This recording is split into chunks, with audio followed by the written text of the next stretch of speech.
I wait tables. But last week, I built a field hospital. I stopped 1,000 attackers. And a natural disaster. Well, I go to school full-time. While I work full-time. The greater the challenge, the stronger we become.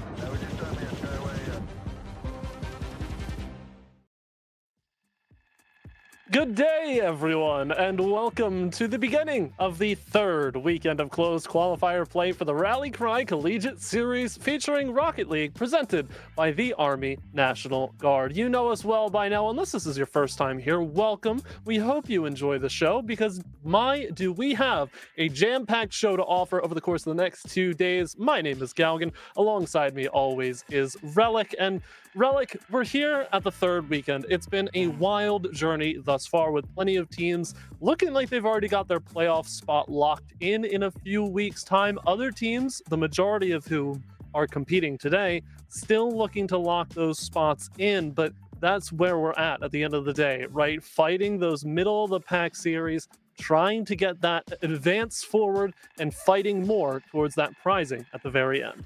Yeah, maximum of 200 points left on offer, Galgan. As many points as you can get really is the aim of the game as you look to head into the top 16 for the playoff bracket. I'm sure that there are some very intricate maths that already tell us who is auto-qualified. I can already tell you that the teams on 100 points surely are, I mean, they actually are auto-qualified. There's no way that any team's going to be able to get enough points to overhaul them out of the top 16. So Boise State, Oklahoma Christian, and Southern Miss Coca-Cola. Very, very unlikely that we will see any of these teams next week, let alone this week, where we know they have certainly not turned up. Whether they choose to use week number 4 as an opportunity to maybe get some more scrim practice in, we'll have to wait and see. But for everyone else below them, it is a hectic field. I mean, we're talking from 5th place to 15th place, only separated by 30 points. And considering that 25 of those points you earn from coming 4th, well, you can kind of see where the sort of dogfighting is going to be at this late stage of the season. And it's important to note as well, obviously, we've talked about grabbing points, going for playoffs, trying to get yourself a decent seed. As far as the format of how these weekends have gone, we held several open qualifiers before we got to this stage. Teams had the chance to get into this, weekend play stage of the series. Now they're here. It's an open format of sorts. If you can and wish to play the weekend, you can jump right on into the bracket. We formulate it, we ship it off. It's a single elimination, best of 7, and as you mentioned, more points go to the winners, increasing rather exponentially as you go along. But all of these teams towards the middle, they're going to be fighting for it. I think today we have a grand total of 11 teams who have managed to show up, so we will hold a round of 8 after finding the first couple of qualifiers into said round. But that's where we find ourselves right now, Relic. This is the third of 4 weekends to fight for those playoff spots, and we're getting some setup going behind the scenes. But why don't we talk about some of those missing teams that we don't have this particular weekend? They may have already locked up their spot. They may have other obligations. It happens. Rocket League players getting together for an organized event on a weekend, that's a pretty tough ask sometimes. But some of those bigger names like Oklahoma Christian, Maryville, Boise State, the Fisher College Pescados, all not present in this bracket. Relic, what do you make of it? Do you think it's brushing things off and just saying, we'll win in the playoffs anyway? Look, trying to wrangle a bunch of kids to play esports on a weekend is difficult on a day when you're supposed to try and qualify well. It's even more difficult when it's very clear that you've already qualified. I like what UT Dallas are doing. Forget the seeding at the beginning of the season. I think that's null and void at this point. We've got a good idea of who the good teams are and who the good teams are not. And UT Dallas has very much been one of our surprises of the season. There we were thinking that they were going to be middle of the pack, maybe making the odd semi-final here or there would be an excellent result. But no, they were absolutely incredible. It's just a shame that they ran into Boise State at the end of the journey a week ago. And well, we all know what Boise State could do if you watch anything even related closely to CRL level. So they are the team that currently sit 4th on 70 points. But what they've got the opportunity to do today, Galgan, is they have the opportunity to get enough points to put themselves into first seed. Because keep in mind, yes, you've qualified for the playoffs, but your place in the table still stands. If you are first in the table, you are first seed, almost guaranteeing yourself an easier run-in through the playoff bracket. So whether that encourages teams to come back and try and improve their position in week number 4, I don't know.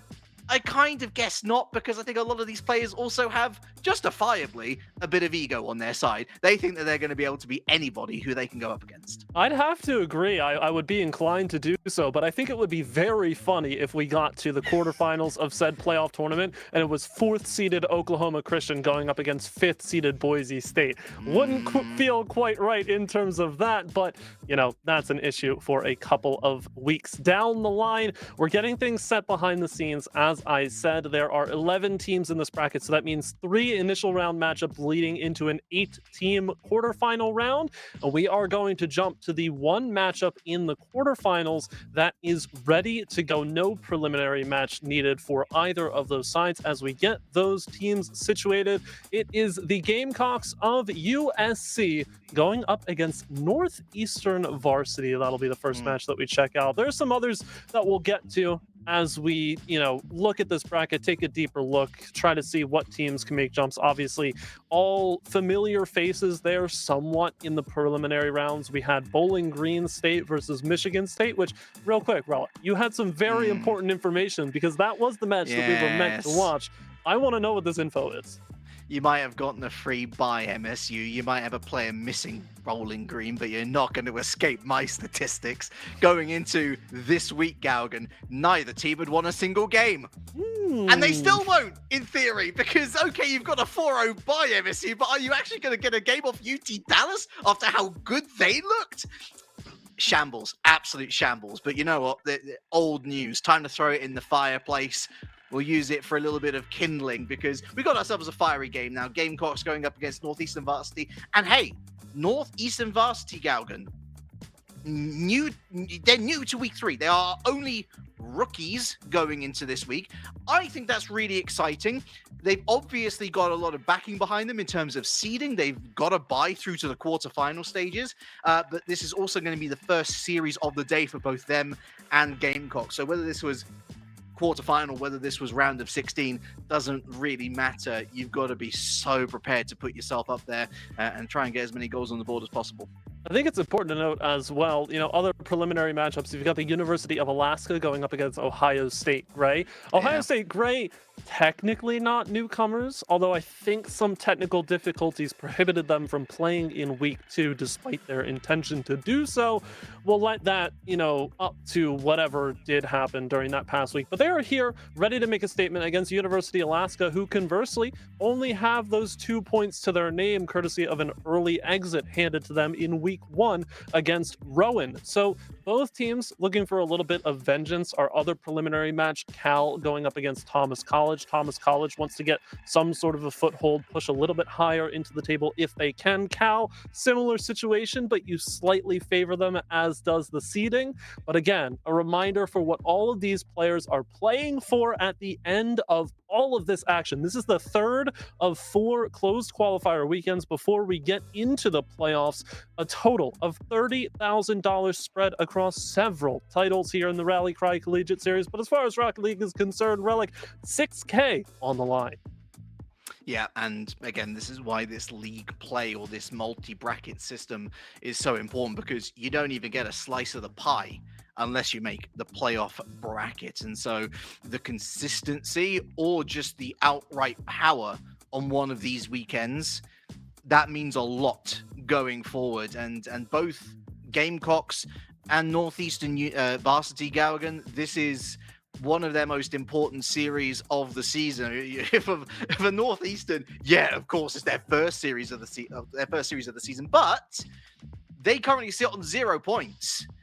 With so little teams entering this bracket, comparatively speaking, to weeks 1 and 2, what a fine opportunity it is to find yourself immediately in a top 4 berth, guaranteeing yourself 25 points. That might be enough already in the bank to secure you that top 16 place. So real important, and especially given that Gamecocks themselves don't exactly have many points to work with. They dropped 4-3 to the New Haven Chargers in week number 1. That was in the round of 16. So quite frankly, any result that they get here is going to be an improvement. They're going to be at least doubling their points total. But again, getting into that top 4, it is such a high scaling points value, this system. So yeah, it's going to be a tough one for both of these teams. I imagine nerves might be a little frayed.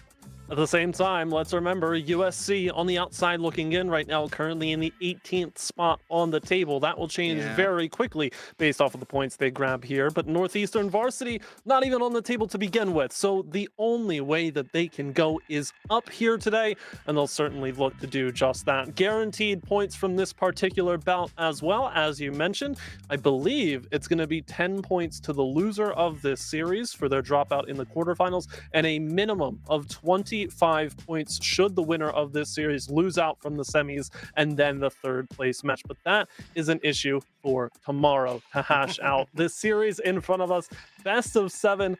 I'm excited for this one, and I hope you are too, because Northeastern varsity coming in here, fresh face to the Rally Cry Collegiate series featuring Rocket League, but still seated in 5th above some of these teams that have been battling it out for the weeks prior. Something about this Northeastern varsity squad, whether it's, the literal rank of the players, maybe the tenure of this roster, has people believing that they could do some damage in a close matchup here.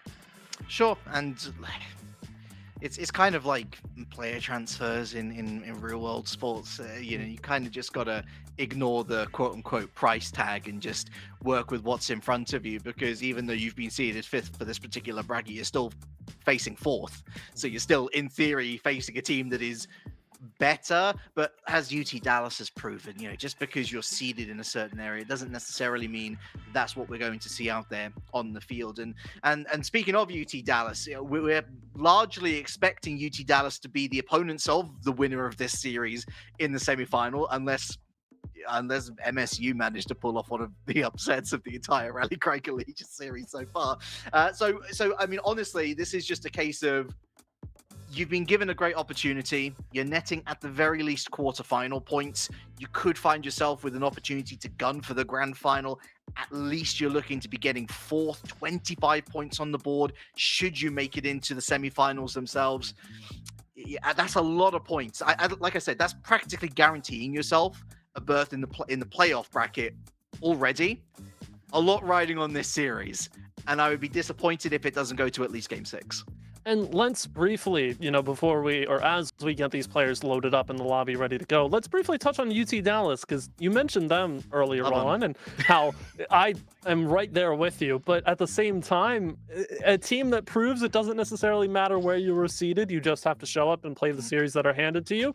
UT Dallas is the first seed in this bracket with plenty other notable names missing. Another one as well that we didn't really touch on, Oakland, is not in this bracket despite only securing 10 points last week. We'll get back to that, I feel like. But UT Dallas, now that they're the first seed, the expectation from you and I in the green room was, this is UT Dallas's weekend to lose.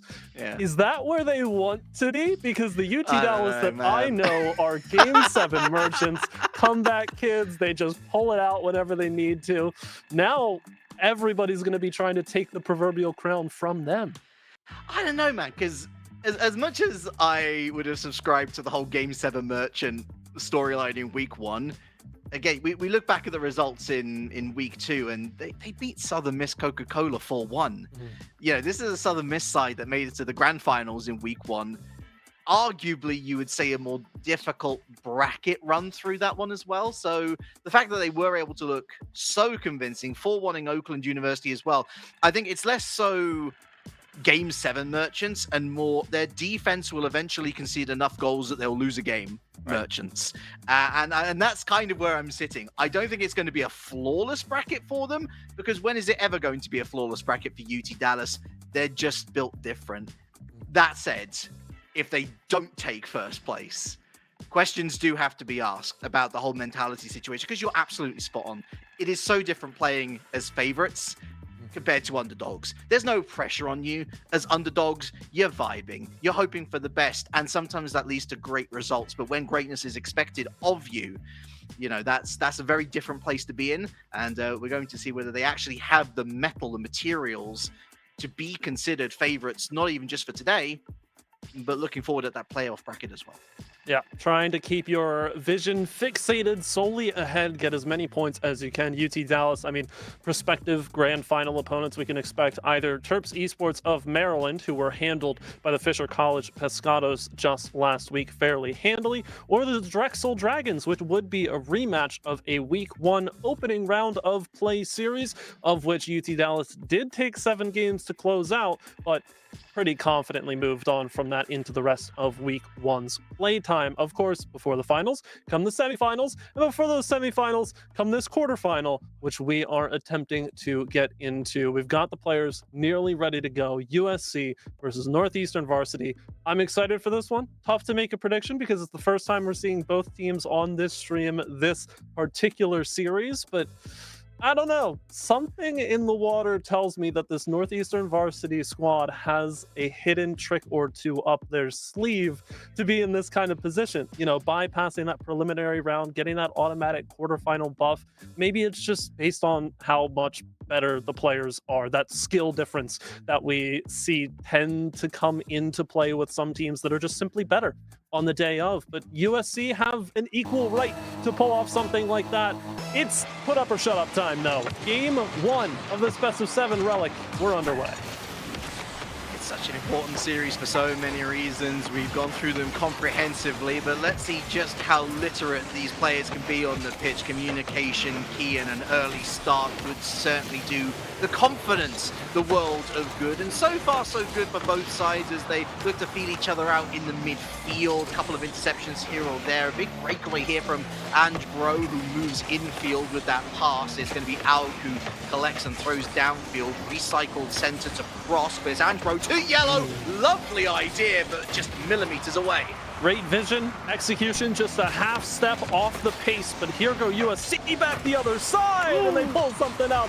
Cross with an early save towards that near post. You can see the cycling from USC to establish some sort of presence here. The pressure, Cats will launch to the back wall. No immediate purpose, but it's right down to Solar. Tough turn to make those bottom corner, but not nearly enough pace, although USC shot after shot on target. Finally getting cleared down the midfield line, but the stops keep coming.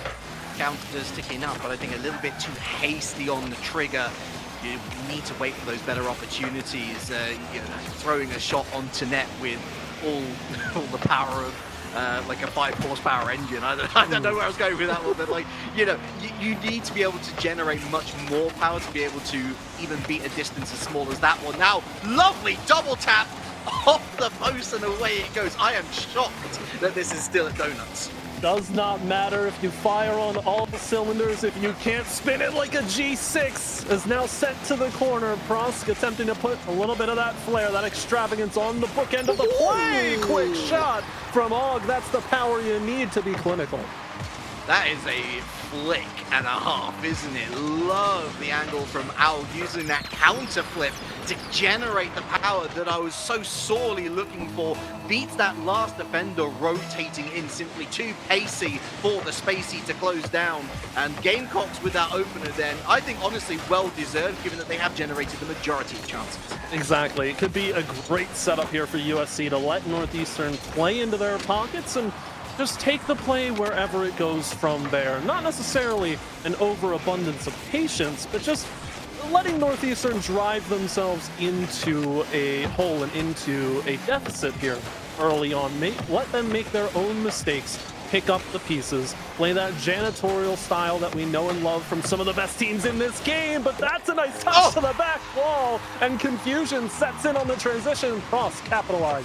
Speaking of janitors, clean up on Isle Gamecocks. That is a brilliant ball from Frost. I thought that the last flick was good. This was suspiciously secretive, the flick. There was barely any touch between ball and car, but so slight it was that it does get a little bit of bend on away from the keeper. Really nice goal to equalize things up, and just on the stroke of halftime as well. Don't count Northeastern out. They're just getting started. a great way to show the best offenses in this game innovate when they need to. Yellow is not back there in time. I thought there was a very small chance that Yellow got back, but good initial touch from Solar, and we're going all the way home. Hey. That's so unfortunate, isn't it? And yet, Yellow so close, and yet not close enough. A meter forward from that position. And they're all right. They're going to be able to hit it off the bar. Still going to be a dangerous situation, but there's enough players around to make the difference. And speaking of making the difference, explosives in net. Cats with a goal. Daylight for USC. So many differences evident so far. It's only been 3 minutes, but USC have that will about them to set up the offensive plays that look so calculated. Like they have the plan formulated from the midfield line. Some teams struggle a lot with that concept. Just take the first shot, see what else sticks. USC, every time they enter, have the playbook open to something new, and Northeastern has to start learning and downloading that playbook very quickly. It's 100 boost to work with. The Prosky gives the ball up to Yellow infield to Andro. That is wonderful. Mate, he's the poster cog glue of this team, it seems. 1-goal game. Gotta say, the opening 30 seconds of this game, very deceptive, because we saw some passing plays come out, but they were just off the mark, and you start to think, oh, maybe the players are just, warming up into it. They're trying to get the feel. We'll see some changes of play style. Now it's really coming to fruition that both these teams are locking in a little bit. It's still only game one, trying to get those connections going early so that they don't have to rely as much on individual mechanic masterclasses just to get a goal. Oh my goodness. Barreling towards the ball, and it's off the bar again. Oh, give it a freebie. USC can't take it. They can't unwrap it. It's not Christmas just yet. Still 10 months away, right down the other side. Solar straight to the path of Yellow. Tries to flick it over. Oh, but he gets it away somewhat. Andro back into the center. Frost lurking. Cat's trying to corral this over to the corner. Does so successfully. No boost to work with. Misses out on the 50 entirely. And that pinch is favorable to the team in orange. We'll get plenty of time here, Northeastern, to try and reset. Not if USC has anything to say about it. High press in the corner from 2 players. 1 minute to play. Need to strip the ball away, but more importantly, send someone in support to make sure something like this doesn't happen, where USC grab the ball on possession. They get clear, have a chance for a center pass. Nothing really sticks. Prosk now off the sidewall, gets it centered. Yellow, too slow to the touch. Again picked off by USC, and they are playing a very oppressive style right now, to the point where Northeastern can't see the better half of the midfield line. Very anti-game one form this one is. It's just a marble, a shootout. Who manages to score the most will win the most, but unfortunately overcommittal of the players here leaves Gamecocks wanting some sort of counter-attack. They're not going to get it. Nice pinch into the midfield, but here's Prosk again, going central. Andro trying to latch onto the end of it, but Solar puts up the save irrespective. Prosk to Yellow, near post, but too sharp an angle. Andro lurking, backboard, still dangerous, and away it goes. Yellow's going to recycle to Andro. It's, oh my goodness, that's so much mustard on it. Backboard, and I think that is all she wrote. Unfortunate USC survive first blood. Certainly flashes of opportunity towards the end of that game, but I have to say, not that I was expecting, a drop in quality from what we've seen before in the prior 2 weeks of this tournament, but I was thoroughly impressed on the mid-game adjustments that both of these teams were making, because we got off to a very shaky start, and you mentioned it. Once we got further in, it did not feel like a game one where both teams are playing a bit cagey, trying to understand what each other's strengths and weaknesses are. We really got to that full-on, just take the best kind of shots that we can, throw caution to the wind offensively, see what happens. The only thing that concerns me is when we got to that 60 to 30 seconds remaining mark, and USC did not let Northeastern get any space. They were driven deep into the back of the blue zone, and Northeastern could not get the ball to the midfield line, let alone past it. When that much time is taken off the clock and you're only down by 1 goal, you have to start asking the question of defensive efficiency and how quickly you can find something like a power clear. Yeah, if we flip the mirror for a little bit, I think it's worth talking about Northeastern half-heartedly pressing the panic button in that final 30 to 60 seconds or so. When you are 1 goal down, especially at this level, there is a temptation to try and speed things up, to try and go, a bit of route one, And by going route one, you naturally give away possession. And so you're inviting your opponents to disrupt, to counter-attack. And I feel that played handsomely into USC's hands on this occasion. Not saying that what Northeastern did was wrong per se. I would say that it's expected, it's natural to go towards that, but maybe playing a little bit more possession heavy, keeping the ball closer to the chest, so to speak, might have been more prudent just to generate not the 3 opportunities that they had in the end, but the 1 good opportunity that could have seen OT achieved. We'll see how successful they are in completing said task. USC don't seem too keen to let anybody from Northeastern hold on to the ball for any period of time. And you know what? That's one way to win a game of Rocket League. If you can replicate that over 4 and take the series comfortably, far be it from me to tell you to do any different. The second of the series underway. USC with another clear. Good coordination on the bump as well, moving out from the corner. Prost jumps quickly from said corner. Yellow in support. Good jump there. Tricky position to be in as the 3rd defender. But Yellow's playing a really solid role here to at least make USC back up, use the resources, and respect the space a little bit more. It's nice. If you're going to send it, then you are the one most forward. Simply got to hold up the rest of your team, give them the opportunity to grab a little bit more boost, rotate back in, set themselves up in defensive stalwarts and go for that counter-attacking. It's a very bish-bash sort of game, bish-bash sort of series so far as we're still looking at that opener. And speaking of the opener, as if on cue, double demo, it was a free street. Yeah, speaking of bish-bash, you've got 1-2 lined up, bish-bash and Bosch right in from AUG accuracy. Didn't really matter that much. You had 1 defender way out of the picture and the other 2 sent to the gray screen of Rocket League. It's 1-0 for the USC Gamecocks. There's a great power play, great call, whoever made it. Kudos to you, right down the other end. That's a bit of a missed touch there from Cats, I should say, sorry. And Frost moving infield, but it's a bit too readable, that play off the backboard. I think it's going to be quite similar for Yellow, although it doesn't reach anybody. A little bit too much sauce, although this is still a dangerous position to try and maneuver themselves out of. Oh, Solon leaves it actually to Og. Silver lining is he does pick up the scraplets on the end of it. He's forgotten the 100 boost and loses out. They can't be affording to second-guess themselves here, Galgan, especially when Yellow's got a free shot opportunity snuffed. I do agree, though. It feels like the first steps of an overconfident playstyle for USC, where they feel that they can kind of park at the midfield line, just wait for the ball to be well received, goes off top corner, bumps do not deter Solar enough, and somehow that 3-car collision on the ball sees a pinch go all the way out to the zone of Northeastern to immediately get put back on target by AUG. Cats, slow, methodical, straight into the welcoming arms of Yellow. Picks up the 100, looking for a bump, finds nobody. And bro, that's a decent pass in field, off his own bar effectively. Frost wastes so much boost, just going 90 degrees up. Yellow unable to find a shot opportunity of his own.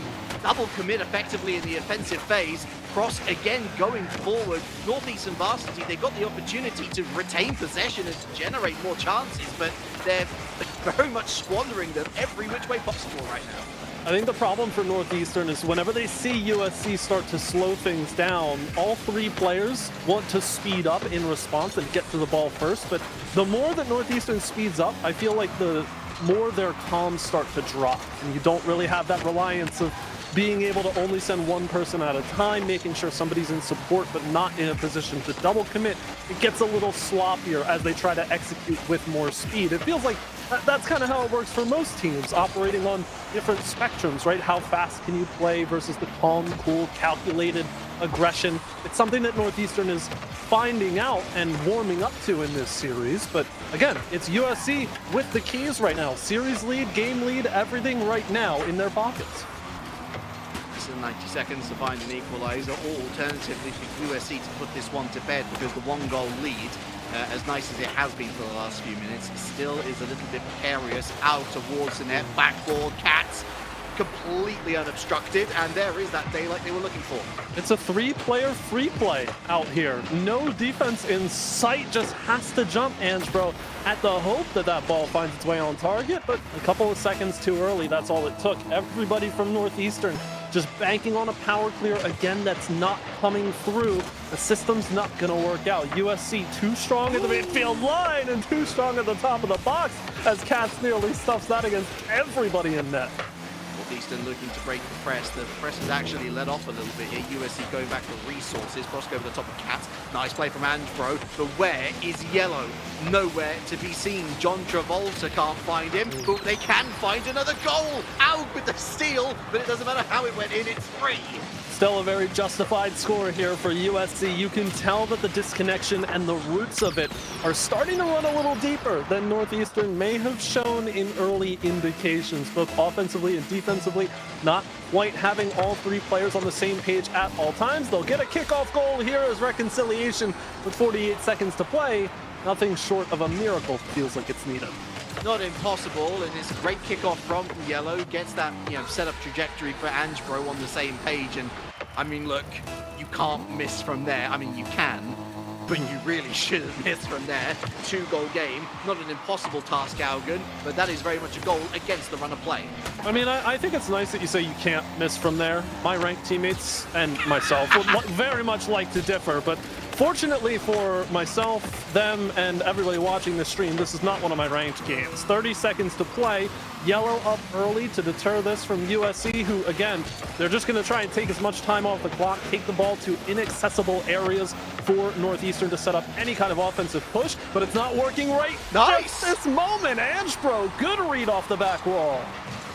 It's all the work from Proskir, goes off screen, but gets the crucial bump on Al, and all of a sudden Solar's like, uh-oh, this is on me, and they're not in the right place to make the save. It's a really good bit of placement from Angebro, just out of the metaphorical hands. Now with less than 20 seconds left, game on. Kickoff goes parallel to the halfway line. USC with full control. USC with an open net to shoot at, and they stuff the hopes and dreams right there. 4th goal.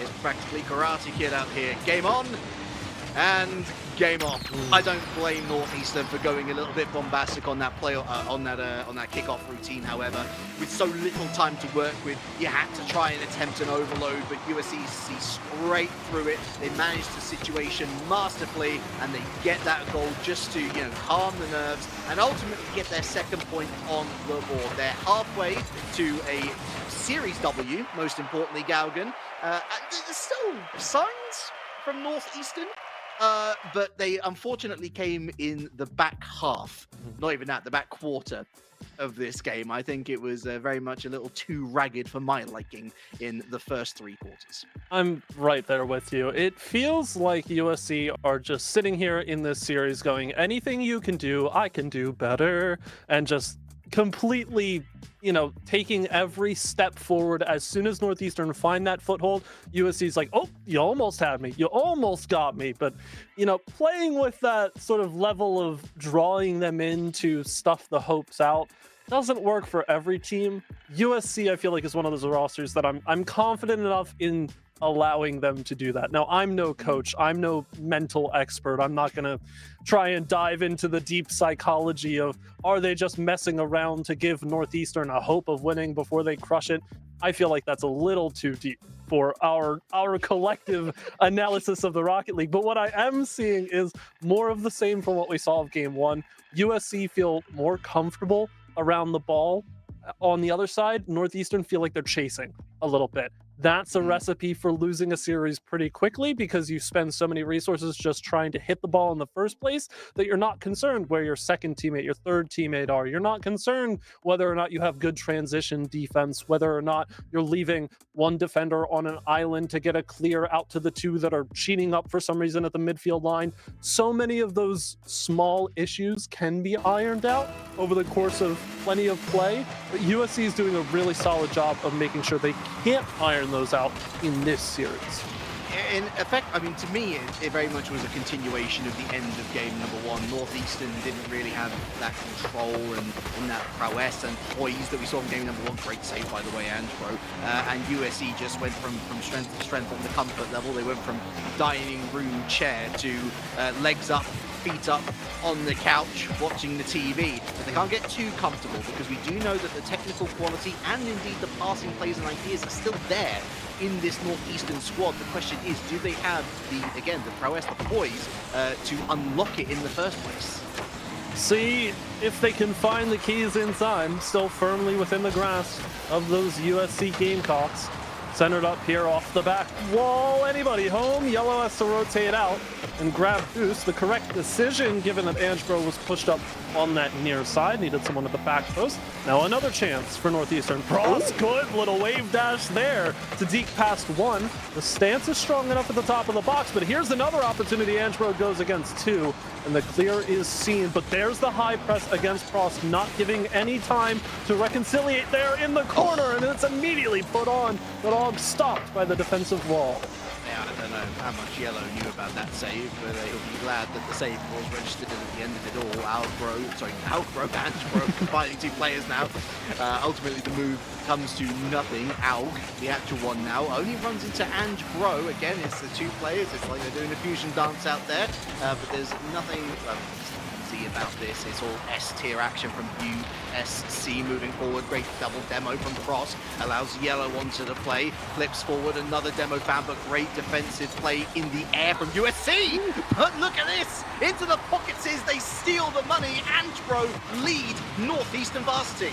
And see what happens when you take the high press and throw it right back in their face. Granted, again, it's kind of a risky play. Angebro is the only one not actively rotating out of the USC zone, and both of Ange's teammates probably lower boost. They're well inside the corner. If you commit to that ball and don't find that touch, USC gets a free walk down the other end to score on the counter. But the fact that you find that challenge, it's like the high risk, high reward payoff in Rocket League. It gets you everything for that brief moment of time. But how much more often can you rely on that as USC can't do the same thing? Yellow, wrong place, wrong time, wrong direction. And they have wronged USC far too much tie game. Oh dear, quick turn from Og. Everybody's just flailing at this ball. It's a moment where the plans go firmly out the window. You have to do anything it takes to get that ball clear. Not going to be the case. That was a surefire score for Og. Shout out to that lovely G2 livery, by the way. Do like it very much indeed. One of my favorites from this season. We certainly hope to see more on the way in the future as well. Speaking of, that's a whiff. That's a free backboard second touch for Solar, and that's a lead for USC. I don't know if I could see some more of this, like from everybody. I mean, usually, you know, setting it up off the backboard or your own sidewall touch, impressive. Setting it up from an aerial pass off the backboard from one of your teammates. I mean, yeah, USC, take my series. It's just, I am convinced that they've got what it takes, this it factor in clutch moments. Even though the game's tied and we're only at the halfway mark, you can see the differences start to emerge with how much more clinical USC can be. Not only that, I mean, look at that, a great attacking move. There could have been two waves of that, but instead there was just the one, and the one missed. It hit the rocks with a gentle pitter-patter demo. Big interception there from Pross, who definitely looks like the most mechanically gifted of everybody on the pitch right now. Manages to get to the backboard, but by the time Yellow's on the scene, USC, again, those defensive responsibilities, we see it time and again. Demo opportunity, but not enough power, and all with an easy save. Good push, though, here from Northeastern. If they can keep it going, midfield, Yellow tries to find Pross and does, even off the challenge. Now out through the corner. Good center, good touch, good score. Everything falls into place for Northeastern. Hey, they found the keys again. Woohoo, and it all comes from this. It's not really so much as a 50 as Pross just takes it off a heavy touch from Al. And that is nice to see the comms from Angebro in the right position. For once, they're not tripping over each other. For once, they're actually synergizing. Back on level terms, but now they've got to find this second go-ahead goal, Galgan. 90 seconds to go. It does seem really even, but USC had created the better chances. And listen, I understand I'm setting myself up for the most insane jinx in history right now. I want to know what training packs Prosk is doing! Meanwhile, Cats on the other end, finally trying to get involved on the offensive side here. It's Og to set it up once again. Quick jump over everybody and sends it against the run of flow for Yellow. USC grab the lead back. On the prowl, and they're going to be purring after that one. At a difficult angle, readjusting the car on the fly as well. Lovely redirect, and the go-ahead goal goes against Northeastern varsity yet again. Angebro trying to go all the way to home base. Pross by the time he reaches it again. There's too many Gamecock players in the way. Andro, dangerous, cat's a little too far forward into the midfield. It's Solar, throws it up, and I think for now, for USC, it's just about buying time. 60 seconds left. They'll be happy to hold this. Hey, I want to talk about deja vu. 60 seconds to 30 seconds left of game one. USC stalls as much as they can. It's a high press into the bottom of the blue zone, and Northeastern can't find their way out. But here goes Yellow to the sidewall. Andro doesn't take over. Yellow foregoes. Andro takes the shot, and Katz has to make a reactionary save. So there's your start for Northeastern. Where do you take the ball away now? As a quick 1-2 from the midfield line brings USC right back to the promised land with a shot chance to boot. Andro, the throw downfield doesn't really have any sort of intention worth mentioning. Al looking for Solar, maybe ducks out of it. That long clear goes to nobody in particular, and Katz will take all day long. Not if Andro can say anything bad, but look at Koski. Koski was on the backboard when he had no right to be. He should be waiting as the second player looking to follow up, but now it's free, now it's loose, it's all to Yellow. Tie game! Oh, Yellow, I am so glad you scored that. I know this doesn't look like the most high-pressure situation, but I assure you that it is. Ball rolling on the ground near 0 seconds. You have the most open net you'll ever see in this entire tournament staring at you, and Yellow sinks it. We're headed to OT unless we get some 0-second shenanigans from Prosk here, which feels like it could happen. Yellow to the corner, they have to bury it here, USC, and they do just along the border. That's the first moment of game mismanagement we have seen from USC. Not exactly the best time to do it either, on a precipice of potential match point scenario, and you go and do that. The fair play to Northeastern varsity. They got that original lead, they lost it. They have fought back to an overtime that you could certainly argue they have earned within their own right. Waiting, lurking. Alg is dismantled by Andro, and they get past the second. Demo on Yellow. It's Alg looking at everything happening in front of him. Solar Prosk, I thought he missed that. Great defense at the near post. Excuse me, Mr. Commentator. Yellow just waiting patiently, tries to get over the top of Alg as well, and gets it past Solar too, but that will be the end of his run. Still a lot of flailing around, though, for Northeastern. They need resources to sustain this push. Solar from the midfield line gets blocked, and there's the space, but Yellow Demo, that's going to slow things down even further now, as Og goes all the way from the back corner with a flip reset to boot. It was off target, had Katz in support. Solar now to recycle and try and get this sequence going. The USC used a whole lot in that initial push. It was a strong one. They've got to back up, and it's an own goal! Andro credited. Northeastern grabbed their first game of the series. When I saw him going for that, I'm like, oh, are you sure, mate? Are you absolutely sure about that? And I think the answer kind of speaks for itself. They most certainly weren't sure about it. Was there a player ready to save it at the near post? With the post at the near side have saved it itself? Questions for later. The answers we have now is it's 2-1. I think it's fair to say Northeastern get away with that very heavily indeed, but it's a start, Gaugen. Now can they build off it? The foot is very much in the door, but you mentioned answers being given. I have so many questions. I feel like we just went through series whiplash in the final 90 seconds of regulation to that overtime, because if, just speaking in my own opinion, if we have another regulation win for USC and we go to 3-0 in the series, I say, yes, this series, looks close for a sweep, but is it really? Because, all of these games have been kind of close. And then that mismanagement happens at the end and they score the most open net I've ever seen in my entire life. And then I start to say, okay, maybe this will be a very close sweep. And then that miraculous own goal happens, and I've lost all ability to mentally comprehend what I'm looking at, which, I mean, what Rocket League series would be complete without complete mental just shock and awe, right? It feels like we have to have that at some point.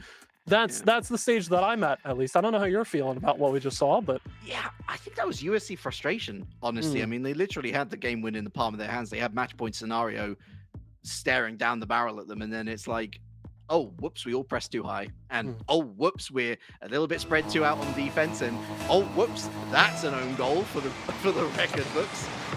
Yeah, I don't know. We talk about the mentals of Northeastern and how they've had to reset hard, and to their credit, I think they are looking a lot better than Game 2 at the very least. But now, yeah, as much as we have answers, big questions to be asked of USC. How did they let that situation get away from them? And is that going to affect them long term? Well, it's certainly affecting Northeastern varsity. Look at the look at the prowess. Look at the confidence to go for such plays. That can only bode well. Great sequences to start, and they will be rewarded. Angebro grabs the first for Northeastern, and the train keeps chugging right along, is stuck in the corner. Everybody eyes up the ball, and nobody's got their eyes on the prize except for Angebro. It's pure desperation as well from Solo, who sees Cats in the way. There's only one way that they can move that ball downfield, and that's going around Cats. Now out on the other side has a 50 that Yellow wins mightily. He is again through the corner. 2 Cats cross-waiting. That's going to go helplessly wide. It almost feels like a complete role reversal. Northeastern living in the heads of USC rent-free. As we continue on as well, some answers being provided in the rest of the bracket. It's results time, my favorite. Well, not my favorite time, but one of my favorite times. You know, I've got to leverage how many favorite times I have in all these series. Some preliminary matches have wrapped up. It's actually Bowling Green State that are going to advance from that opening matchup to face off against the UT Dallas. Perps Esports of Maryland will be going up against Cal as they take a 6-game victory over Thomas College. Nearly a double, nearly a own goal off the double, and Cross just saves it away. Okay, quickly happened. Ohio State Gray managed to get a sweep over the University of Alaska. Those are all your results, Relic. Back to you. What was that? It's like, is there it feels a bit more like Among Us as a traitor in our midst. My goodness. Anyway, the score has remained the same. That's the important thing to take away from all that. Still 1-0 in favor of Northeastern varsity. I mean, look, a 1-0 lead is precarious at the best of times. This feels positively asking for trouble, though Prosky's done really well to dance past it. I mean, it's a 2v1. Prosky's... Why? Why did you make the extra touches? Andrew was there, dude. I don't know. If this was an American sports league, professional sports league, No you'd be way. asking questions about whether or not this whole thing is fixed. Okay, we've got the goal. Angebro takes one from the top of the box. I'm with you. I'm kind of struggling to make sense of some of the things I'm seeing here. Look at Yellow going across the box. He could have had a touch on that as well. And shot straight at him. Okay, it's 2-0. It's 2-0. Through the chaos theory that we've just had to try and study up on here. It's going to be 2-1. I know. Numbers are hard sometimes. There are so many numbers to think about. So many, maybe that's what's happening with the players. They're just thinking about all the numbers. It's information overload. They really just need to hit ball in goal, win game. And clearly, it's been done 3 times thus far this game. You know, some players are a bit more keen to the fact. Unfortunately, we've seen, you know, some fantastic own goals, or at least attempts at own goals. I don't know why that one went in. I really don't. As much as I can keep up this charade of understanding plays and things that happen, why do we have 2 defenders in the near corner? I don't know. Very strange, and Cats is pushed way too far out of the pitch to realistically have a chance of reaching that. And even if they were a little bit further back, credit to Cross. Cross was on the way to getting a bump at the near post, so Yellow would have had, an unobstructed view of the goal to shoot at himself anyway. Solo, that's a little bit too high for your teammates to get good serve. But Cats has been able to put it on target, goes far post. What is this game? This is Game 7 form if I've ever seen it. Just throw anything and everything at the goal, see what sticks, and my goodness, somebody's put rumble magnets in those things. It is just attracting the ball to an unreal degree. Does not matter what team you play for. I'm convinced we're going to see 5 more. Yellow, hit it, bang! Oh, what a goal! Come on! This one looks mightily impressive, but unfortunately that one chip up takes 2 out the play, and the third just throws themselves at it. It's like me playing actual soccer on an actual real-life touch grass field. It's not a pretty sight, folks. Insert any freestyler posting a clip of their incredible goal to whatever social media platform they prefer, there's no defense. It just, like 5-2.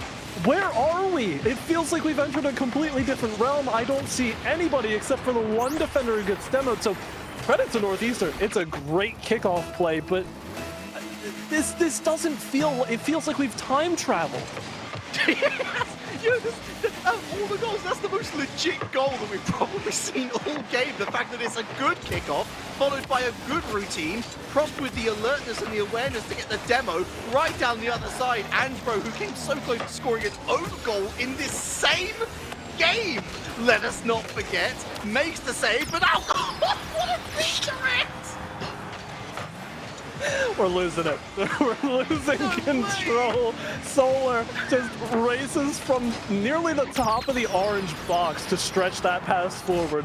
And USC, it's 5-3. We're getting into football territory, American football territory scores here. A good field goal from USC. We'll have to see if Northeastern can secure the touchdown at this rate as Yellow goes to the sidewall. Still 100 seconds to play. Please don't just randomly float in. Angebro takes it aside, and I breathe a very short sigh of relief. We really are going for the highest scoring game of the Rally Cry Collegiate series, I feel. Pass back to Cat, strides forward with purpose. 100 boost, doesn't get over Andro. Good challenge. Solar goes sideways, looking for Al. Finds Al, snuffed by Frost. That's going to ricochet out, miss, but Yellow's going to follow up. No, they're not. They're turning back. Cats goes up. It's volleyball more than it is Rocket League. Allows Cross into the equation. Andro continues this push forward, and Al got his own backboard. That's precarious. Yellow waits. Infield pass. Little too sharp for Frost, actually, and that allows Cats the challenge. It's so interesting. Oh my word, it's open. Oh, no. It just, I don't know what to make of this. It feels like every player's trying to hit the ball for the sake of hitting it, and you get so many sequences that are half-baked on both sides. Now another passing play. Oh, nice catch. Almost picks it clean off of the forced pop defensively, but Prosk up to the ceiling. No boost cannot get off said ceiling for another flip. Cats with a second touch on target forces Northeastern back, but it's a 2-goal lead with less than 30 to play. Several blocks here on low boost. Andro keeps the ball away from the danger zone. A demo run does not find its target. Og fluffs the pass to Solar, but Solar sends it back, and it's not fast enough. USC may not have the speed needed after all the goals we got scored. It's going to fall just short. Yeah, Northeastern really turtled up, and I think that was for the better in the last 60 seconds or so. They might actually get a sixth. No, they won't. Solar with a save, but it's too little, far too late. Maybe a consolation goal down the other end. In fact, they're not going to get it. Far down and out. And we have ourselves another win for Northeastern Varsity. Yeah.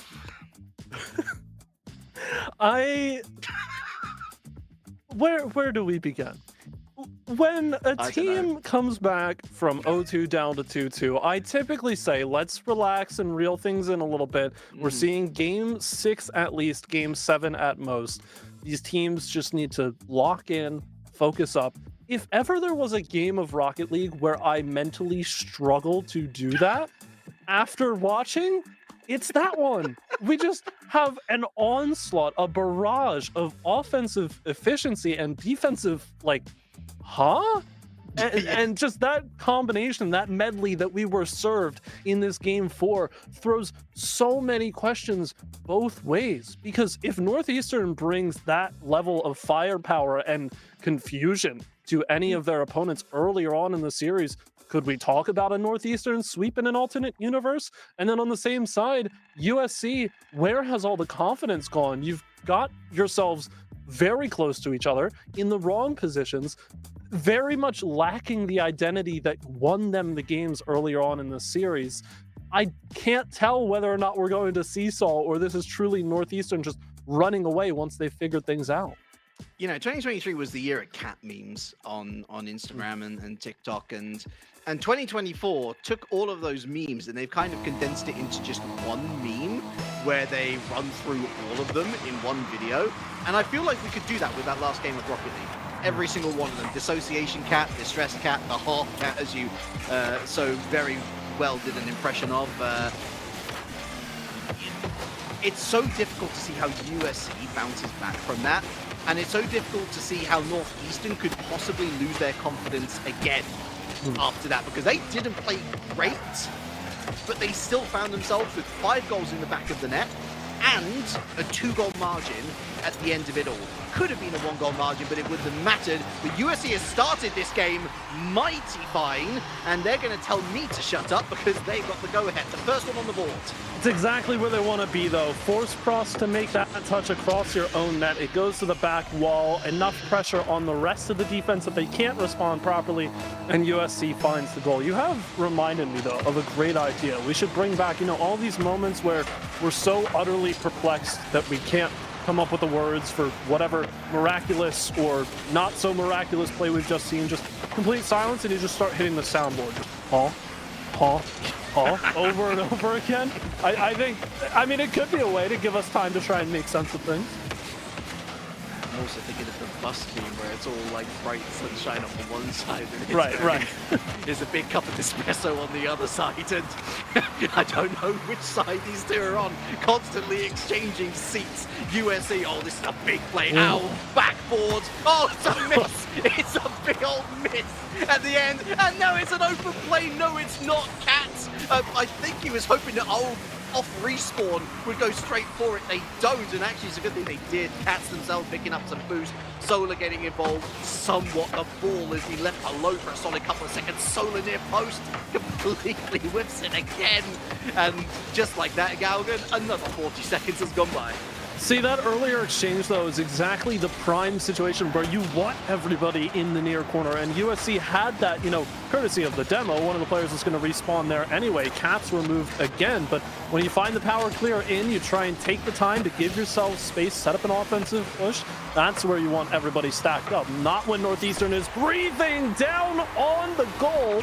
Yellow just sitting at the top of the box here, half recovering from the corner, half waiting for Prost to just dime it up to the top of that octane. It's an unreal pre-read from Prosk. You'd argue, as a sane person, why? But it's a good thing that he did, because otherwise that goal simply would not have been scored. And Northeastern Varsity, another roll of the dice, another 6 comes up, but are they going to get a snake eye sooner or later? Back pass, terrifying. Hansbrough gets enough on it to palm it off to the corner. Prosk now trying to reset here from square one. Doesn't get the flip reset. Straight into the hands of Cats, who goes forward. 1v2, tries to beat the two of them, but through the double commit, they find a clear. Just wanted to say, I feel like any sane person would probably have several questions about half the stuff we see. Pure insanity defensively. It's a complete hodgepodge of defenders. They find the save, they find the clear. Yellow beams the bar. That'll put a dent in it for sure. That's almost a chance for Northeastern to score on a great transition. Hold from the midfield line from Frost. No boost though, so has to forego the follow through. Yellow challenge early. Hansbrough the jump off your own back wall and a second touch to boot. That's a clutch performance to make. Yeah, but it's okay. He's got experience from earlier in the series, and now Prosk, maybe looking for something technical, something fancy, but nothing to be found. Hansbrough can't stop Owl. Yellow goes up, throws it over to the far corner. Still tie game, still tie series. Hansbrough, no boost, misses out on Cat, trying to find that pass, ain't gonna get it. Good bump, good disruption on Owl, who runs himself around, goes for the solo play, little too wide. Sent right back out to Cats, though, who's waiting. Attempts to take the low challenge. Unsuccessful. Solar with a follow-through. Og picks it up and goes at the one place close enough that nobody can get to in time. USC with a later lead here. It's another double commit. Hansbrough and Prosk at it yet again, both going for the 100 boost. Someone has got to call it, or maybe they both did. Not exactly a great look for Northeastern Varsity, who have again gifted an opportunity to USC. All the hard work to be done again. Prosk up, Prosk destroyed. Yeah, you can see the difference, trying to create that pressure on the back wall, but more boost, more pace for USC. They find more demos at the midfield line. It's Prosk again removed just trying to get involved in this sequence no matter what it takes and get Northeastern over the line again to the back wall. But the follow through from the rest of the team is insufficient here. USC back the other way. Solar takes it low, fakes everything away. Cats for a challenge unsuccessful. Og tries their hand, can't get it to go. Yellow over the top of everybody, but sends it low right into the hands of Solar. And they've got 40 seconds here. USC, Lovely but it's turn. not enough time. Frost robs it at the top of the box. Turn on a dime, 180, but it's a double commit from Solar and Cats effectively. I know Cats doesn't get anywhere near the ball in the end, but because both of them are on a similar trajectory, it's almost too much belief in the teammate there to win a challenge. Instead, ricocheting back out into the central area where Frost lies in wait, pounces upon it like a tarantula on its prey. But this one ain't done yet, Galgan. A game winner has to be found. Frost with the early touch for Northeastern, cycles through. Angebro, the first one up on the back wall, faces pressure early on. Frost is removed. Yellow has to be careful where they advance here, but it's a good 1-2. Angebro looking to pick up boost. Yellow takes the ball all the way to the back wall and pancakes it down into the bar again for Frost. You can see making sure that they have at least one person back. Angebro goes back in rotation, and what's happened here? Northeastern with a late lead, potentially their first series lead. It's another double commit, but Al tries to get clever with it, and instead Ange latches onto that opportunity and buries it big time. The Grim Reaper dab might just be the rather eccentric death knell of this USC roster, at least in this game. But wait, just wait a second. Pop-up no Solar's pushed up too far I say. Yellow dispossesses, and going into game 6, it's Northeastern with the series lead. Color me convinced, Relic. This is insane. I spent all of the break before this particular game saying, I don't know if we're going to seesaw, if Northeastern's running away with it, we are barreling down the hill at an alarming rate, headed right towards that USC site, and they are in danger. The alarm bells are ringing. It is still the USC that we know in their flashes of brilliance, where they have the capabilities to pull something off, but every single defensive sequence that is either a score for Northeastern or a close attempt on net for Northeastern looks so shaky for USC. There are double commits everywhere, defensive mispositionings. It does not feel like USC know what they want to do on defense. And you can't have that level of uncertainty in game 5 of a best of 7. 3 games on the trot now for Northeastern. We are potentially also, I mean, let's look a little bit more positively for USC here. They could provide us with one of the rarest sights in all of Rocket League, a rare best of 7 sandwich series. Win 2, lose 3, win 2. It's all set up there in the stars, but are the stars responding to their prayers? Because it really does feel like everything is going against them right now. Again, not a flawless game from Northeastern by any stretch of the imagination, but the small signs of game mismanagement, which we saw at the tail end of game number 2, where those flaws started to rear their ugly heads, they've gotten more and more and more prominent as the series has gone on. Northeastern, I don't think are doing anything particularly special. Frost is, capable of something spectacular, but USC, they're going to be happy that they got this opening goal, quite frankly, because they need something to calm them down. And you know what? Let's remind ourselves as well, we did actually have a best of 7 sandwich series earlier on in this tournament. I believe it was week 1 where we had UT Dallas going up against Maryville. It was indeed. UT Dallas made up the middle of that sandwich, and we know what happened after. UT Dallas managed to make the grand finals of the next tournament. So basically what I'm saying is USC continues on to win this series in 7. Then Northeastern wins the 4th closed qualifier. I think everybody is a little happy when they go home after that, yeah? I mean, you wouldn't be happy if you're Northeastern Varsity at the moment. You could see 2 goals in the space of 14 seconds. That is a hill to climb, considering that they're on match point scenario. Let's not forget, are the nerves starting to get to them? Oh, Prosk. Oh, Prosk. Again. Shut up, Mr. Commentator. Let me show you. I think we've just got to understand that offensively, these teams have something about them. It's like setting confusion onto your opponent and not allowing them to make the most rational decision. Both teams have proven that they're able to do it. I mean, 25 seconds, 3 goals. Almost 30 seconds, 4 goals as Prox saves it aside again. Now a chance for Northeastern the other way. Yellow the first to the ball, but a good proactive jump from Og.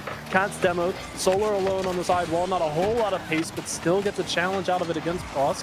Yellow can't find it, neither can Angebro. So Prosk with no boost as all of USC backs up and tries to recalculate. Able to get the touch away, but for how much longer? USC trying to establish a multi-goal lead and then some. And that's the first minute. That's the first minute. Fasten your seatbelts, folks, because we really ain't done just yet. That's a really crucial touch from Yellow and a second follow-up challenge. Everybody chasing after it with gusto and Solar who wins it. Infield from Angebro. And off to Aug. Pop up over Ange again. Try to go under Yellow, but Yellow gets a piece of it. Oh, a misread from Cats. Solar has to pick up the play. Goes for a shot, but not enough juice. Round the corner. Yellow to Prosk. No boost, hopes, and a dream. The dream ends with Owl looking to turn it into a nightmare down the other side of the field, but a miscommunication mid-air. Angebro, good shot opportunity. Goes near post. Yellow with a follow-up. 2-2. It certainly doesn't feel like the way Angebro drew this one up, but it's going to go down as a very decent play, forcing Cats to make the early save, or at the very least challenge the ball, leaves it right towards Yellow, and nobody from USC is home to stop it.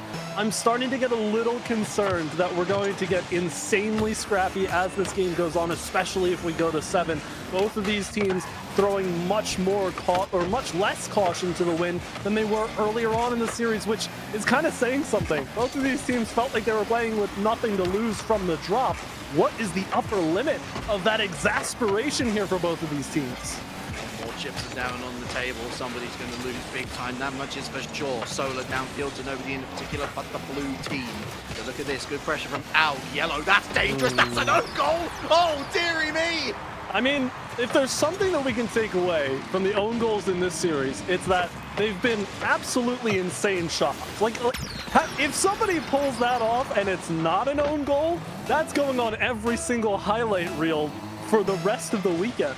But I don't know where it comes through with this idea of just wanting to make a touch for the sake of doing so. Maybe you're trying to confuse your opponents. Ringing the woodwork, no goal found. USC, my goodness, it's not out of the woods just yet. Finally a clear, and Solar is chasing heavily for that one. All three in the corner. Again, that high and close clustered stack for USC to try and hammer home that possession that they had, but Solar with a quick save and transition.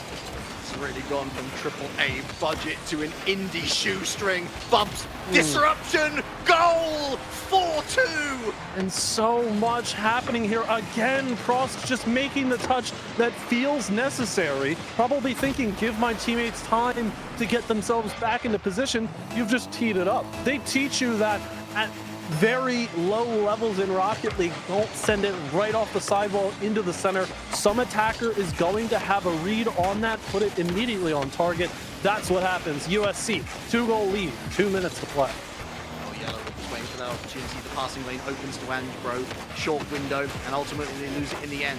From 2-0 up to level to 4-2 up. The USC Gamecocks can certainly count themselves blessed, lucky, maybe a bit of both. Yellow now looking for this third. Angebro, misread. 2 different ideas, 2 right ideas, but they've got to be singing from the same hymn sheet, Galgan. They certainly do. See if they can do it again as Yellow takes the ball over. Certainly has someone lining up center, but instead it's everybody from Northeastern trying to rotate out. They're playing near side, have to watch for the cross, and that's exactly what happens. Cross to pick up the ball first. Immense pressure from Og just to get an immediate touch, so that allows Solar to walk right in, tapped home, and a little bit of security here for Cats. 3 shots, 3 goals. Cats Predator in their heyday, domesticated, but there was nothing domesticated about this performance from this particular player, taking the series by the scruff of the neck and desperately trying to get his team to come along with him for the ride that might very well end up in the fabled game number 7. The sort of performance from USC feels a lot more at home earlier on in the series. It begs the question, where was this all along? But you can't really ask that at this stage. They're poised and ready for that Game 7 appearance. Both teams have earned it to get to this stage. It's been scrappy on both sides. We've seen some of the most amazing own goals I've ever seen on both ends of the pitch. So it well and truly feels as even as it could get, as now a quick break. Solar, that's a tough ball to corral. Will not immediately get it on target. It's a beautiful center pass, but Og couldn't trust it. It's a let off, but it might just have bought enough time to get this one over the line. 3 goals required, 10 seconds apiece, and it's looking less and less likely as the milliseconds count on down. Aug waits, commits the challenge, and the ball goes as far away from anybody as possible. Is this the pandemic or what? Cross round the corner, meets traffic. Angebro round the corner, sees Yellow, puts too much on it, Yellow too far forward, and it is going to be Game 7. Fantastic for us, absolutely terrifying for them, but good news for you, audience, it's the first one on stream. Always a good thing to see more Rocket League. We have spent, quick maths here. I know math is one of the things that I'm categorically the worst at. We're coming up on about 55 minutes, I think, of runtime on this series, and it's mostly been because there have been so many goals, so many own goals, so many great passing plays. We've seen individual mechanical displays. There's been a little bit of something for everyone, but the point that I'm getting at when we're going into Game 7 is that makes this so much harder to predict than it needs to be, because it well and truly could be a stomp for either side. It could be a close one for either side. We could see what we saw early on where, USC get the early lead. Will Northeastern make the comeback? They're 1 goal away. We've got 10 seconds. Who knows? And you want to back them to do it, but you don't at the same time. Confusion is really kind of stepping its game up, I feel like, at least on my end. That's where I'm at. I feel like either team has a well-deserved right to take this series, which, then again, that's where you want to be. You want both of these teams to play their best that they can. Yeah, I think we're in a position which we don't often find ourselves as commentators, where really the only safe judgment I'd be able to make is if a team is 3 goals to the good with 10 seconds to go, they've probably won the game. And that's about as safe a decision I'm going to make in terms of predictions for this one, because you're spot on. Even with 2 early goals, even with 3 early goals, there are absolutely no guarantees, because there is no player out there who seems to be at any point looking like a calm amongst the storm. Even Katz, who had a great performance last time out, was really benefiting off the good work from his teammates. Speaking of, Aug with 1 within 5. Yeah, this is simultaneously the best sign for USC and probably the worst sign for Northeastern. I think one of the things one of the things that I settled on, I think, was that Northeastern need an early start more so than USC does. I get that we've seen some wild goals like that, and that one that we see there off the kickoff certainly fits within that realm, but USC seem like the kind of team to get comfortable if they get the early lead, whether or not that's a good or a bad thing. And then again, this could all be pointless conjecture. Maybe Northeastern want to go down early and have that motivating factor. Do we know what we're talking about? Do the players know what they're doing? Oh, anybody guess so at this point, really? yeah. Hope is really the only thing keeping this series alive together right now. That's an open net, speaking of. Hopium anyone? Cats with another. Unfortunately, hope is not quite tangible enough to save, any shot at your net. So you gotta provide a little bit more if you're Northeastern. We know that they can. We know that they will.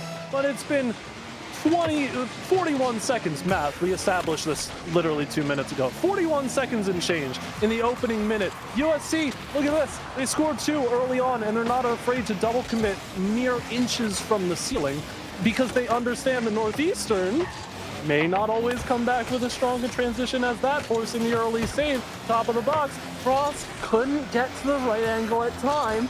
And Northeastern, one of their better chances to score early on here. Can they get something back as Frost goes off the back wall again? Og with a quick and proactive clear. Turn to sender, and Cats almost gets one. Far post! Oh, heroic save from Yellow. 4 players go for the ball. Every single one of them misses it. Yellow doesn't really get a launch off the backboard. He was looking more straight to Al. Backboard, Solar, top pocket, no! Real rough look for USC not to score in a situation like that. Northeastern struggled to get their wheels off the ground. Now trying to do that, but on the other side of the field, Og with another quick clear. Cats is cheating up at the corner, sends an awkward bouncer on, and Yellow couldn't react in time. USC start to get the train rolling. Yeah, I hate to single folks out, but it has been a truly traumatic minute or so for Yellow. So many missed touches of the ball defensively or offensively speaking. Even there, he was in a decent enough position where I would be expecting at the very top level of Collegiate for you to make that save, but they don't. They misread it, they panic, and now it is panic for the rest of the squad because there is that 3-goal margin that I was alluding to earlier. They have got to get one on the board stacked, otherwise this one's going to run away. So much on the line for both of these teams to try and grab some more points. Northeastern looking for a good early show, get themselves on the leaderboard. Cats from out inside the net, but doesn't even need it. Sent back on target, however, and that's where Cats activates. USC with a very strong defensive stance, and Og with a nice demo. This game feels like it's on ice. I really agree. Couldn't agree more. Great counter-attack, punchy. Yellow completely isolated. There is actually nothing that they could do on that one. 2v1, outcounts the boost, turns on the jets, gets the demo, and there was no way that they were going to miss that one. 4 goals just on the precipice of half-time. Not to say that Northeastern can't score 4 goals in the next 2.5 minutes, Galgan, but on the case of what we've seen thus far, looking very, very, very unlikely. The problem that we saw earlier on in the series, bit of disconnection with Northeastern. All 3 players need to be within the same realm, on the same mindset at a time. And USC, that patented high press again, when they know that Northeastern can't play it fast enough, get in their faces. Now a nice clear on the 1-2, however, ends up center, and that's a great way to get your foot in the door. It's a big clear. It's through Yellow, helped on by Frost. Angie's running straight through the middle, doesn't miss. That's 1. 3 more to go, but it still feels like a mountain from here. You want to believe in them. You well and truly do. Demo off the kickoff is going to slow things down. Not for Yellow, however, uses all the boost to try and pressure that ball, and does. Quick turn in from Ange Bro. Prosk, however, ended up center rather than right behind that ball in support. You've got to back the chances of the center pass coming out, so I don't hate that play. They quickly transition it, and now USC gives a little bit more space. This is something we've seen all series long. USC get a big lead, then they start to give a little bit more space. They grant more buying power for Northeastern on offense. The question is, Northeastern have to grab it by the horns and really try and take this for a ride. Sullivan the same. He has to make. That's over the top of Al. Cat straight to Yellow. Oh, Yellow wasn't having any of that. Slams the door shut on the escape rope. 2 goals to go. The only explanation that I come to is that this feels routine in the worst possible way for USC. They've got a 3-goal lead headed towards the final minute, and yet I sit here and I think to myself, Northeastern are looking more and more confident, almost as if they are being buffed the less time is on the clock. This is a concern for USC. You've got to give yourselves that level of security, even with a 3 or a 2-goal lead. It may not be enough as Northeastern look to try and add more here as we get into the final minute, but a big demo, open backfield, Cats with a shot to sink, but can't do it. Sliced. No dice.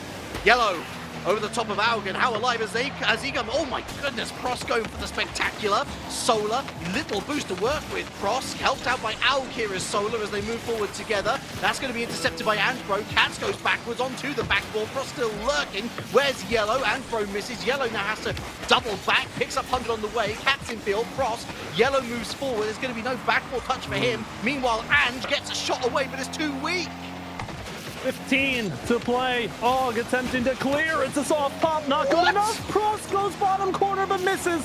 Yellow has to fade this one away. Angebro with a quick turn sends it on target. Cats no save. Follow through and Solar plucks it from Angebro. Surely had the shot on lock, but that's the concession. That's the series done and dusted. USC with a 7-game victory. Relic, in trying to find a place to land after this series, I struggle. I really, really do, because I talked about it being potentially a close sweep, and then Northeastern really started to show their teeth, and we got categorically as close of a series as we could have possibly had. But at the end of the day, if Northeastern was always playing for the comeback and USC was always giving them the ability to come back, was this ever really Northeastern's series to win, or was it always destined to go USC's way? USC tried their damnedest to lose that series. They really did. I think you were spot on the money. They were conceding so much space. Like, I understand wanting to be a little less gung-ho, but that's how soccer works. And even then, you're still asking for a bit of trouble should the opponent score a goal. In Rocket League, you can't afford to let your foot off the gas by turtling up. You are effectively asking your opponents to have free shots on net in a very fast-moving esport. And that's exactly what Northeastern saw in front of them as a prospect. They did grab it with both hands, but I really do think that just near the end there, very similar shades to game number one, they just panicked a couple of times. There was a movement a little too far upfield so that the third man didn't really have as much influence as they should have had.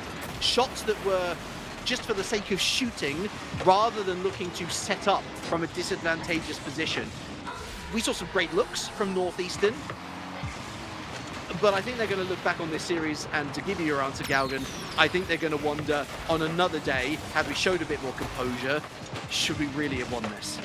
Right, but I feel like there's so many ways that could go, in the sense of both teams saying opposite things. Like, you can make a case for either team winning this series a little bit quicker, but at the end of the day, when we sat there at the end of game 2 and went, USC, they always feel like one step ahead, it's tough to make the case that Northeastern get out of that with a win in 4 or 5 games, but so many hypotheticals that you could talk about. I want to touch on the point you brought up about such a fast-moving game. At a base level, yeah, Rocket League happens so quickly to the point where you need to be on it in communications, and we saw that fall through a couple of times for some of these teams where they move too quickly for their own liking, and that's where maybe you don't see the fastest goal being scored or the fastest clear that just ends up in the back of the net. But it's because everybody's playing so fast, using their resources off the ball, that they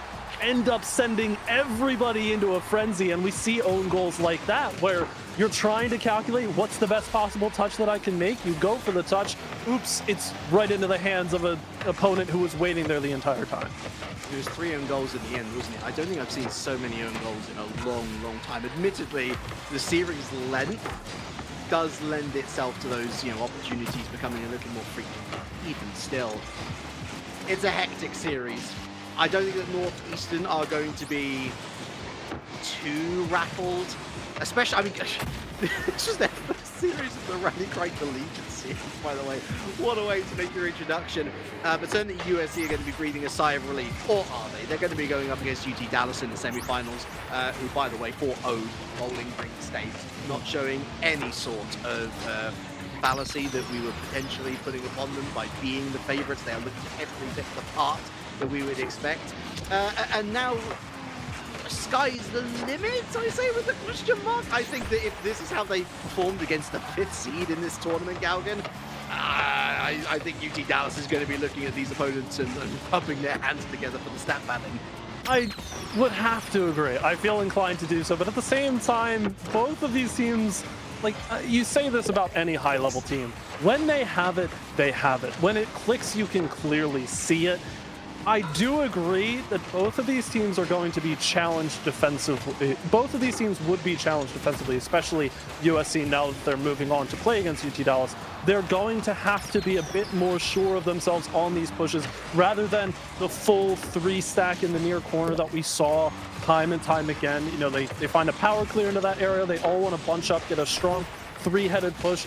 Someone from UT Dallas is going to pull the ball clear and be able to have their way with the transition play. So that could become an issue, but we'll cross that bridge when we get to it on Sunday. As both of these teams move into the rest of play, obviously we talked about the points implications too. This is 10 points for Northeastern varsity. It does put them into the picture, I believe, after everything shakes out, although there are a lot of teams now bunching up on 10 points, so it'll be fairly low down on the pecking order, but they've got next weekend to potentially make a big impact, maybe with less of the higher-up teams showing up to play. It makes it all the more important for Northeastern to continue this good momentum. Yeah, their wish right now is exactly as you say, that there's going to be no teams turning up in week 4 who want to better their seeding for the playoff bracket, because if that is the case, that more likely secures them a quarterfinal berth. I think if they hit the quarters again in week 4, it puts them on 20 points. I'd imagine it would likely make them safe, because I look at the likes of Rowan, Oakland, who haven't turned up. I think Drexel Dragons should be fine, but then Michigan State White, we've not seen Akron Gold turn up. Obviously, USC is going to be getting a lot of points from this, so they're going to be jumping from 5 to at least 30, so they're almost certainly safe through winning this particular encounter. But like Thomas College, University of Alaska, you know, it's almost like you don't even want to see the teams above you joining. You want to see which teams around you and below you are going to be in that week 4 bracket. But either which way, Northeastern varsity need to be there, otherwise they do run the risk of not making the playoffs. And I think that would be a shame, Gaugan, because I really like the look of Prosk in particular. I think he looks like your classic 1v1 player, a bit of a diamond in the rough, could definitely learn with a bit of shot calling, and I think he would suit that role. But yeah, too many double commits, defensively a shambles, but they've got the goal scoring potential to make series interesting, so we'll see how they fare from here on out. Exactly. Those USC Gamecocks will advance to tomorrow's play in the semifinals to face off against UT Dallas, the #1 seed of this weekend's broadcast. But we have one more quarterfinal to show you today. We head to the 2 versus 7 matchup. It is the University of Maryland Terps esports team going up against UC Berkeley for a spot in the semifinals against either Drexel or Ohio State. Again, that matchup, Terps esports versus Cal, on the other side of this short break. We get how uncertain the future is.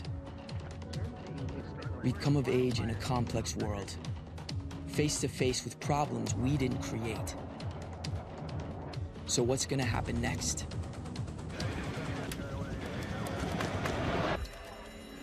We are. Because our future is the future. The life we have chosen has prepared us for this. So we're going to build bridges and hospitals in a day. We're going to save families from disasters and feed those left in the cold. We're going to do all this and more because we have an appointment with destiny. We invite you to join us.